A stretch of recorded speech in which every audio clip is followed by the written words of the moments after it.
Hello, everyone. What's new and exciting? Welcome back to Miss Belinda Services. I figured while I'm still here, a question came in that I think is a great question that I wanted to just kind of dive in on. And this is a question that was asking what happens in situations where co parents are not able to see eye to eye and therefore are not able to amicably process what would be in the best interest of their children. This is a great question because not all the time do we find parents who, in the process of separation or divorce, are amicable and willing to work together. This contributes to the complexities of um, the issues underlying separation and divorce. Um, One of the plans that I work with clients on, it's one called parallel parenting. Now, in parallel parenting basically tries to help clients figure out how they could still give what's in the best interest of their children when there's a breakdown in communication with the other parent so bad that they have either limited physical contact or limited communication. In some cases, the interactions are so rife with conflict and disagreement that they're not able to talk amicably about what would be in the best interest of their children. So, under those circumstances, parallel parenting is recommended. And in this case, sometimes you would find only one parent coming in to talk through the process of how they can give their children the best, even under those circumstances. Um, so, parallel parenting basically will be a plan in which the parents who are disengaged from each other or are unable to focus on what is the best interest of their children or even for themselves would be supported in coming up with some terms and conditions, I like to call it, of how to move themselves forward.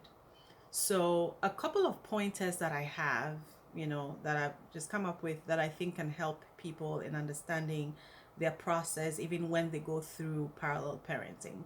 One of them is manage your grief process because if you think about it, the underlying unresolved grief, unprocessed grief, the anger, the frustration, the resentment, the bitterness, the hatred, all of these underlying problems, they simmer to the surface and they become a blockage in the interacting with the other co-parent. So you find a co-parent who is very uncooperative because they're still very angry and bitter. And then you find that with that kind of interaction, children are exposed to unhealthy communication, whether it's the yelling, the screaming, the insults, and just the verbal abuse, because co-parents are unable to actively listen to each other because they themselves have not managed their own grief. So the first pointer will be manage your own grief, right? And then the second one I have is limit your expectations of the other uncooperative co-parent, because I find in my work that a client will be so focused on how uncooperative the other co-parent is that they miss the mark on focusing on what will be in the best interest of their children. So there's an element of limiting expectations if the other co-parent is not doing their work in going through their own grief process and coming out in a healthy way so that co-parenting can be amicable and smoother or easier and healthier, right? I also try to help clients minimize their expectations or illusions of different parenting. People are under the impression this is an illusion, that if parents were living together, one big happy family, that they would not have the same issues that they might be experiencing in a breakdown or a disruption of the family. That's an illusion, because even healthy parents, healthy households do have challenges in the differences in co-parenting. The different understandings, the different backgrounds, expectations are all different, and so they could also be having or experiencing challenges. So minimizing or eliminating that illusion should help with how to manage the parallel parenting, so that the focus once again will go onto what is in the best interest of the children and also onto what is healthy for the co-parent. So basically, that means that we're able to place value on each parent's strengths, because even in a healthy family, both parents might not have the same ideas, ideologies, or even expectations, but each parent has strengths. So sometimes helping to focus on what the strength of the other co parent is helps with limiting the illusion that, if we were together, everything would be great. One co parent might be great with nurturing, and the other co parent might be great with academics and sports and activities. So sometimes it helps to look at what's working. The other one that I like to bring up is finding support. Once again, it falls under the illusion that if the other co parent was with you and live in one big happy family, that you would not have, the weight of the need for support. And that is an illusion and not real. So, whether you're in a healthy family unit or in one that is disrupted by separation or a breakdown in communication, finding support for yourself and for your children is helpful. And support could be as simple or as difficult as outsourcing certain things so that you place value on your health, your mental health, and your well being. So you can show up as a healthy parent for yourself and then also for the kids.